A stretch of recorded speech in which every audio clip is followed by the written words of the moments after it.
네, 안녕하십니까. 오늘은 욥은 왜 번제를 드렸는가를 살펴보도록 하겠습니다. 네, 욥이 하나님께 드린 번제들의 의미와 기능을 살펴보도록 하겠습니다. 간단하게 말하자면 첫 번째 드린 욥이 자기 아들들을 위해 드린 번제는 자발적인 것이었고 또 아, 실패했습니다. 두 번째는 욥이 자기 친구들을 위해 드린 번제는 하나님의 명령에 따른 것이었고 성공했습니다. 강의 배경입니다. 한동안 번제의 실제적인 의미에 대해서 두 가지 방법으로 논의를 했었습니다. 레위기 내에 있는 번제와 레위기 바깥에 있는 제의문헌을 중심으로 해서 번제의 기능을 살펴봤습니다. 레위기도 번제에 대해서 다음과 같은 목적이 있다고 아주 간단하게 말하고 있습니다. 그것은 그를 위하여 기쁘게 받으심이 되어 그를 위하여 속죄가 될 것이라. 레위기 1장 4절이죠. 이 개정개혁입니다. 그런데 이제 바룩 레비는 이 표현이 출애굽기 30장 15절 16절에 추격형, 즉 짐승이 헌제자의 대체물, 일종의 속전, 저는 이걸 속축이라고 고쳐 부르고 있습니다. 라고 주장하였다. 이에 대하여 더 자세한 논의는 필자의 다른 유튜브 콘텐츠를 참조하시면 좋겠습니다. 그래서 저는 대안으로 그를 위한 속축이 될 것이다. 예, 이 동사형이기 때문에 속축이 될 것이다. 대신 지불하게 될 것이다. 그렇게 해석해야 될 것 같습니다. 이건 중요한 게 아니고요. 이런 연구 가운데 제가 아주 간단하게 그 욥기의 번제에 대해서 콘텐츠를 하나 만들었었는데 이게 좀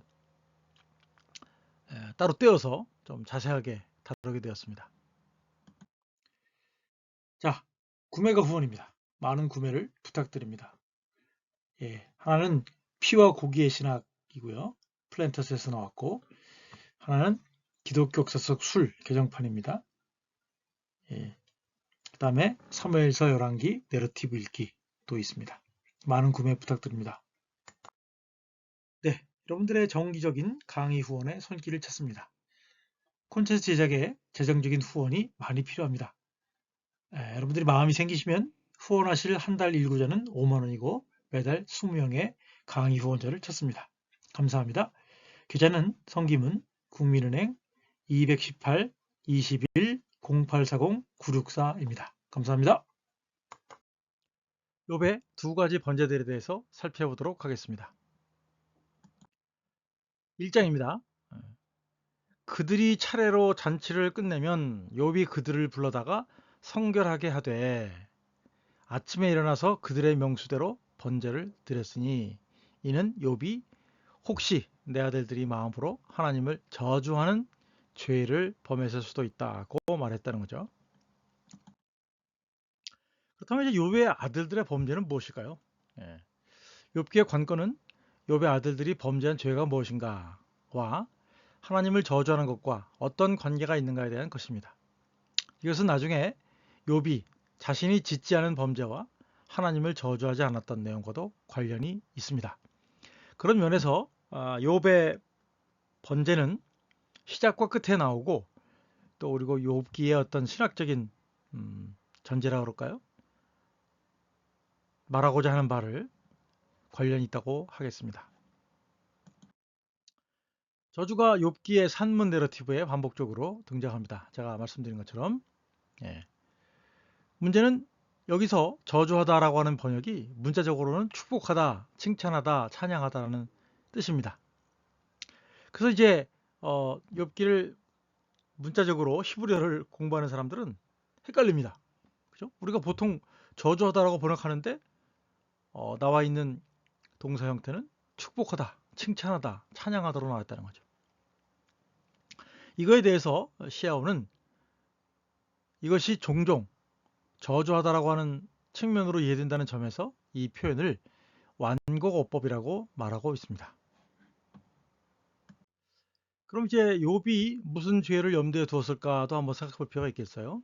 욥은 자신의 자녀들이 잔치에서 아들들이 행했을 수도 있는 감추어진 신성 모독을 번제를 들여서 해결하려고 했다고 하지만 문제는 이러한 시도는 실패로 끝난 것처럼 보인다고 하는 거죠.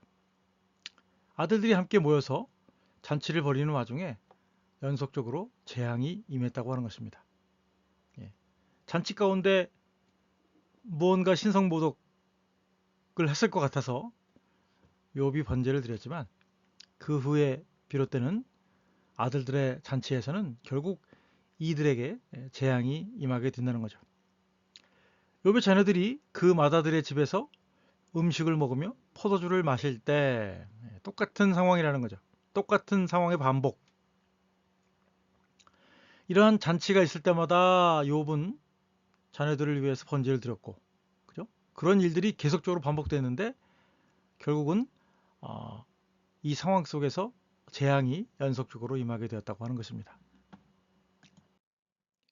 욥기의 인접 본문들에서 등장하는 저주들을 살펴보겠습니다. 말씀드린 것처럼 히브리어 형태는 축복하다 뜻입니다. 사탄의 재앙 가운데서 욥이 속으로 하나님을 저주할 수 있을 것이다 라고 생각한다는 거죠. 1장 11절과 2장 5절입니다. 이제 손을 펴서 그의 모든 소유물들을 치소서. 사탄이 말한 거예요. 그리하시면 틀림없이 주를 저주하지 않겠습니까? 비교 22절에 이 모든 일에 대해서도 욥이 범죄하지 아니하고, 똑같은 표현입니다. 아들들이 범죄했을까 염려하여 할 때 그 범죄와 욥이 범죄하지 않았다는 말에 같은 단어를 사용하고 있습니다.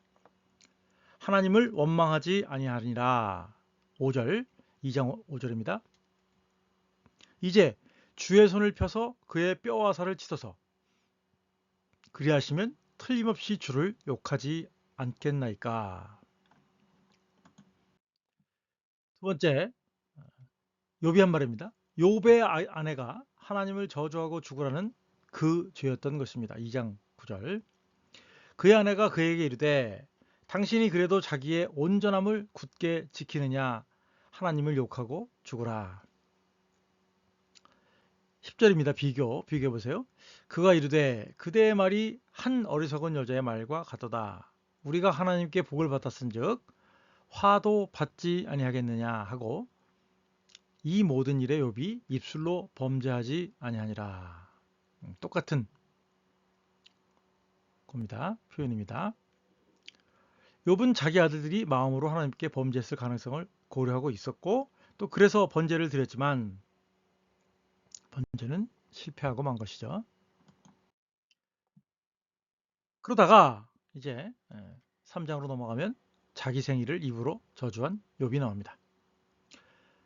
아들들의 종들과 재산이 강탈당한 상황과 자신에게 질병이 임하는 상황 속에서 욥은 말로 하나님을 저주하는 죄를 범하지 않았지만 친구들의 방문을 맞아 그들의 말 가운데서 자기 생일을 저주하기 시작한다는 거죠. 그 후에 3장 1절입니다. 욥이 입을 열어 자기의 생일을 저주하니라.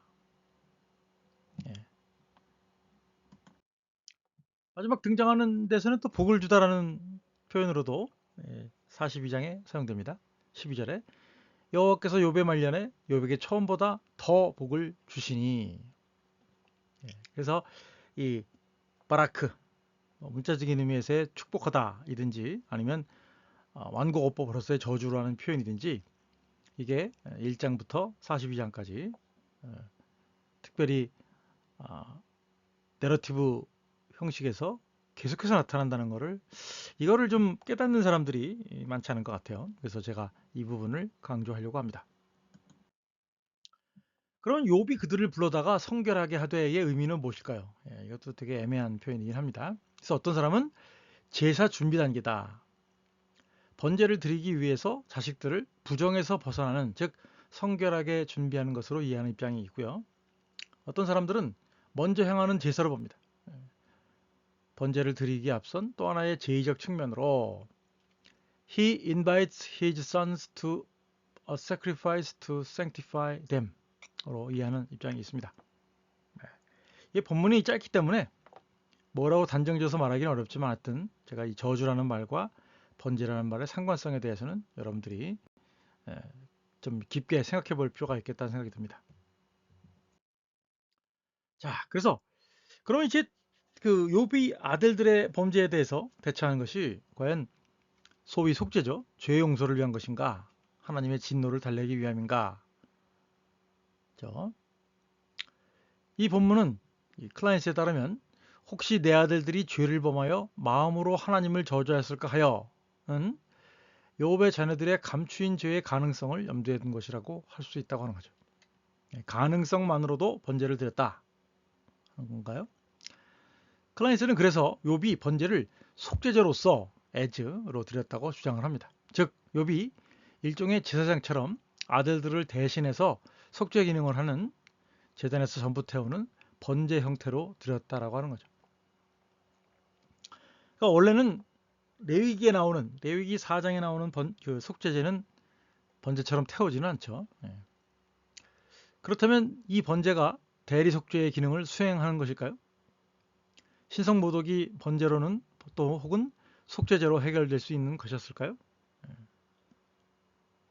그래서 오늘 저는 이 번제의 기능에 대해서 뭐 여러 가지 논의할 거리가 있긴 하겠지만 아들들의 범죄의 가능성에 따른 하나님의 어떤 진노를 순제적으로 달래는 화목하려고 하는 그런 의미로 번제를 드렸던 것은 아닐까라고 하는 거가 되겠죠.